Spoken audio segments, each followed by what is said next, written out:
একটি সময় ছিল যখন মানুষ মানুষকে দেখত, কিন্তু মানুষ হিসেবে নয়, দেখত এক ধরনের বিস্ময় হিসেবে, একটি প্রদর্শনী হিসেবে।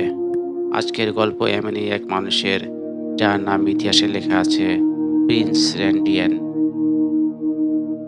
1871 সালের আশেপাশে ব্রিটিশ গায়ানা, আজকের গায়ানা অঞ্চলে জন্ম নেয় একটি শিশু।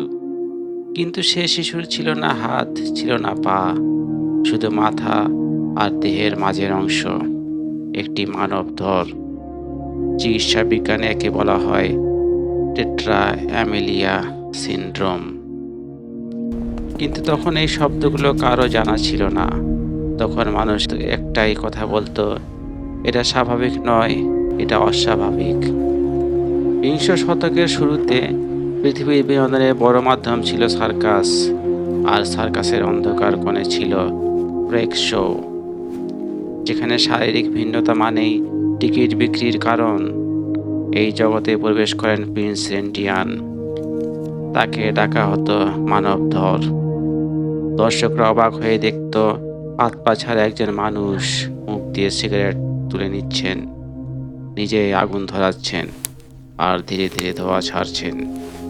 এই দৃশ্য শুধু বিস্ময়কর ছিল না, এটা ছিল মানুষের সীমাবদ্ধতা নিয়ে একটা নীরব প্রশ্ন। কিন্তু প্রিন্স রেডিয়ান শুধু একটি শরীর ছিলেন না, তিনি কথা বলতে পারতেন ইংরেজি ভাষা, ফার্সি, জার্মান, এমনকি হিন্দিও। তিনি ছিলেন শিক্ষিত, তিনি ছিলেন বুদ্ধিমান। তবু দর্শকরা তাকিয়ে থাকতো শুধু তার শরীরের দিকে। 1932 সালে মুক্তি পায় একটি সিনেমা, প্রেক্স। এই সিনেমায় প্রিন্স রেডিয়ান নিজেই অভিনয় করেছিলেন। এটি ছিল প্রথমবার যখন ফ্রিক শো এর মানুষগুলো পর্দায় নিজেদের মতো করে উপস্থিত হয়।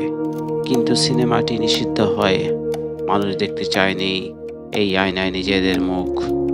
অনেকেই জানে না প্রিন্স রেডিয়ান ছিলেন বিবাহিত, তার সন্তানও ছিল। তিনি নিজের পরিবারকে ভালোবাসতেন, নিজের উপার্জনে চলতেন। তিনি বেঁচে ছিলেন শুধু প্রদর্শনের জন্য নয়, জীবনের জন্য।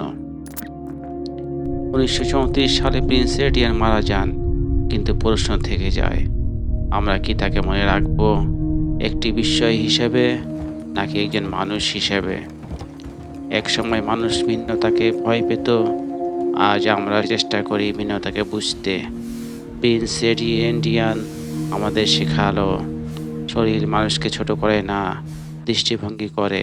প্রিন্স রেডিয়ান শুধু একজন যে অসম্পূর্ণ মানব ছিল তা নয়, তার ভিতরে এক সম্পূর্ণ মানবাত্মা ছিল, যা ছিল শক্তিশালী, সাহসী, পরিশ্রমী, ধৈর্যশীল, এক বীর। আপনি ভাবতে পারেন, অনেকের হাত পা আছে, সুস্থ শরীর আছে, এরপরও অনেকেই পৃথিবীতে জীবন যুদ্ধে হিমশিম খায়। কিন্তু আপনি ভাবতে পারেন, যে লোকটির ছিল না কোনো হাত, ছিল না কোনো পা, অথচ তিনি নিজে উপার্জন করে সংসার চালাতেন। কি আশ্চর্যজনক!